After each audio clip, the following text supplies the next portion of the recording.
राजेश तेज कदमों से जंगल की ओर बढ़ रहा था। पीछे मुड़कर देखने की हिम्मत नहीं हुई। उसे डर था, अगर एक बार घर की ओर देख लिया तो पांव रुक जाएंगे। बस एक बार माँ ठीक हो जाए, फिर मैं कभी भी गलत काम नहीं करूँगा। गांव की आखिरी घर के बाद जंगल शुरू हो जाता था। वो जंगल दिन में जितना हरा भरा दिखता था, उससे ज्यादा रात में डरावना और खौफनाक। हवा में अजीब सी सिसकारी थी। उसने कुल्हाड़ी को कसकर पकड़ा और आगे बढ़ गया। जंगल और गहरा होता चला गया। हर आवाज पर वो चौंक जाता। कहीं सूखी पत्तियां टूटती, कहीं जानवर भागते, पर राजेश रुका नहीं। वो आगे बढ़ता रहा। चलते चलते आखिरकार राजेश उस जगह पहुंच गया जिसके बारे में कल्लू और सेठ माधव ने बताया था। लंबे सीधे मोटे तने वाले पेड़, सरकारी निशान अंधेरे में भी साफ दिख रहे थे। उसने कुल्हाड़ी कसकर पकड़ी। हाथ कांप रहे थे, पर पहला वार करने से पहले उसकी आंखों के सामने माँ का चेहरा और शांति की रोती आंखें दिख रही थीं। माफ करना भगवान, मैं मजबूर हूँ। कुल्हाड़ी पेड़ से टकराई। आवाज जंगल में गूंज गई।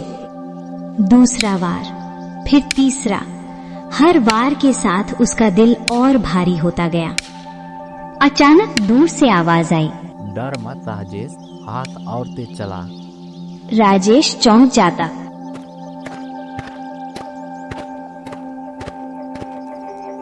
अरे कल्लू, तू यहाँ कैसे? गलत रास्ते पर कोई अकेला नहीं चलता मेरे दोस्त। फिर दोनों पेड़ काटने लगते हैं। थोड़ी देर में पेड़ गिरा भारी आवाज के साथ। राजेश की रूह कांप गई। दोनों ने लकड़ियों के टुकड़े किए। हाथ कांपते रहे पर रुके नहीं। कुछ ही देर में लकड़ी गाड़ी में लाद दी। कल्लू ने पैसे की थैली आगे बढ़ाई। ले तेरी आज की पहली कमाई। राजेश ने थैली देखी। वो वही थैली थी जो उसने माधव सेठ के घर ठुकराई थी। राजेश ने पैसे की थैली ले ली और मन में सोचने लगा, अभी तो माँ की दवाई का इंतजाम हो गया। राजेश क्या सोच रहा? चल जल्दी से, नहीं तो पुलिस कभी भी चेकिंग पे आ सकती है। तू चल कल्लू, मैं माँ के लिए दवा लेकर आता हूँ। कुछ दूर दोनों साथ चलते हैं। फिर कल्लू अपने घर की तरफ चला जाता है और राजेश दवा लेने।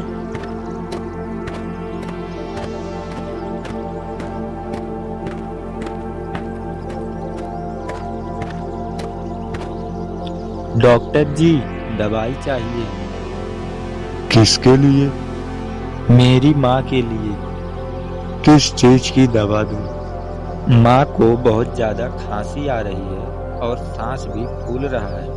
हालत बहुत खराब है। ठीक है, रुको मैं देता हूँ।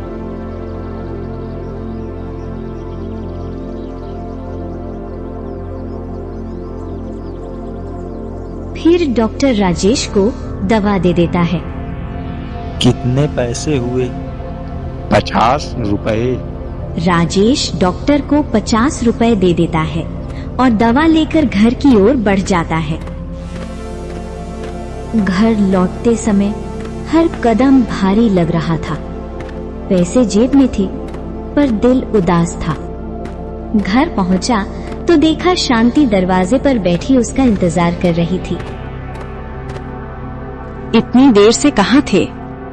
माँ के लिए दवा का इंतजाम करने गया था। शांति कुछ नहीं बोली, पर उसकी खामोशी सब कह रही थी। राजेश अंदर गया। माँ की सांसें अब भी चल रही थीं। उसने दवा की थैली रख दी। माँ, ये देख, मैं तेरे लिए दवा ले आया। बेटा, तेरे पास तो पैसे नहीं थे, फिर ये दवा कहाँ से लाया? कोमल की ये बात सुन राजेश सोच में पड़ गया। अगर माँ को सब सच बता दूं तो माँ का दिल टूट जाएगा। क्या सोच रहा है बेटा? कहीं तूने ये दवाई कोई गलत काम करके तो नहीं लाया? अरे नहीं माँ, मैं तो माधव सेठ से पैसे मांग कर दवा लाया हूँ। उसके बाद कोमल दवा खाकर सो जाती है। राजेश और शांति अपने कमरे में चले जाते हैं और दोनों सो जाते हैं। दूसरे दिन की सुबह राजेश के लिए नई नहीं थी, बस बोझ थोड़ा ज्यादा था। रात बीत गई थी पर मन अभी भी उसी जंगल में अटका था। घर के अंदर से खांसी की आवाज आई।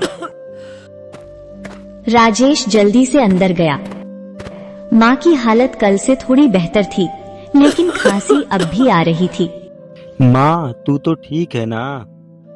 घबरा मत बेटा, मैं ठीक हूँ। कल की दवा से राहत है। राजेश ने राहत की सांस ली, लेकिन उसकी जेब में पड़े पैसे उसे चुभ रहे थे। वही पैसे जो कल रात जंगल से लकड़ी काट कर आए थे।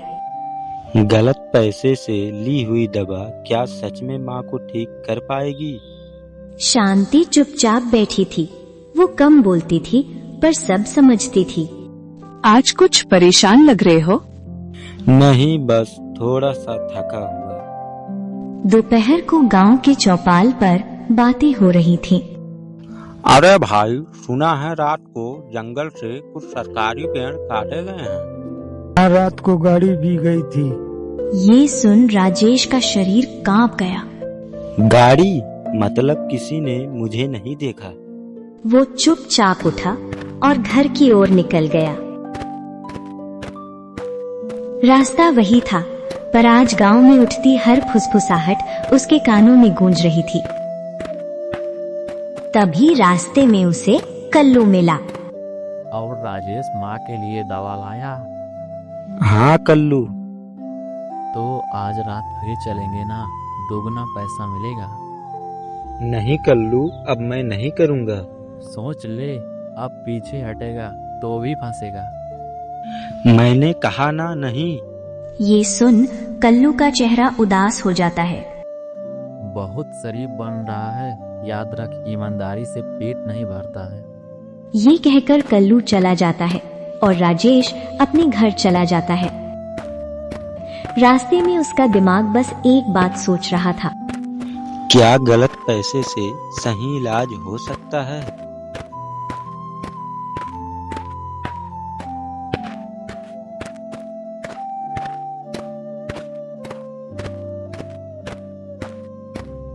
घर पहुंचा तो माँ खांस रही थी, पर चेहरे पर सुकून था। माँ को देखकर राजेश की आंखें भर आईं।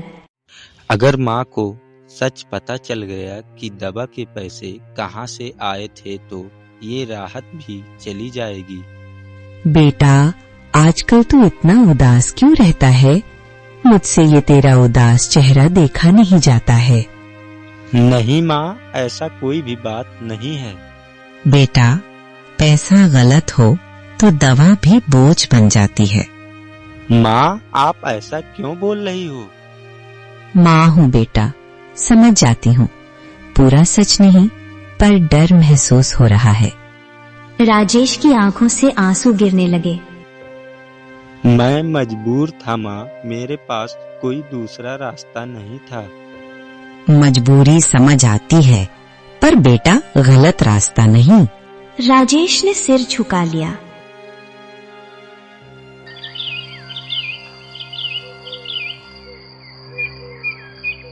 अगली सुबह गांव में पुलिस आई। सब गांव वाले इकट्ठे हुए। बस पूछताछ है, डरने की बात नहीं। राजेश का दिल जोर से धड़कने लगा। कल्लू और माधव सेठ कहीं नजर नहीं आ रहे थे। कल रात जंगल में अवैध कटाई हुई है। जिसे कुछ पता हो अभी बताए। राजेश ने नजरें झुका ली, पर उसका दिल तेज तेज धड़क रहा था। लकड़ी से भरी गाड़ी देखी गई है, ये छोटा मामला नहीं है। गांव वाले सब चुप थे, किसी ने कुछ नहीं बोला। याद रखना, जंगल में कोई भी आदमी पकड़ा गया तो उसे 10 साल का जेल और 15,000 जुर्माना भरना पड़ेगा। सब गांव वाले अपने अपने घर चले जाते हैं।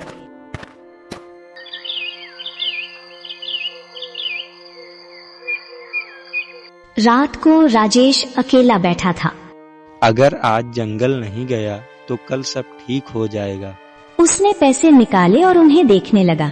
अब नहीं, कल से मैं दिन में जंगल से सूखी लकड़ियाँ काट कर लाऊंगा और उन्हें बाजार में बेचकर अपने परिवार का देखभाल करूंगा।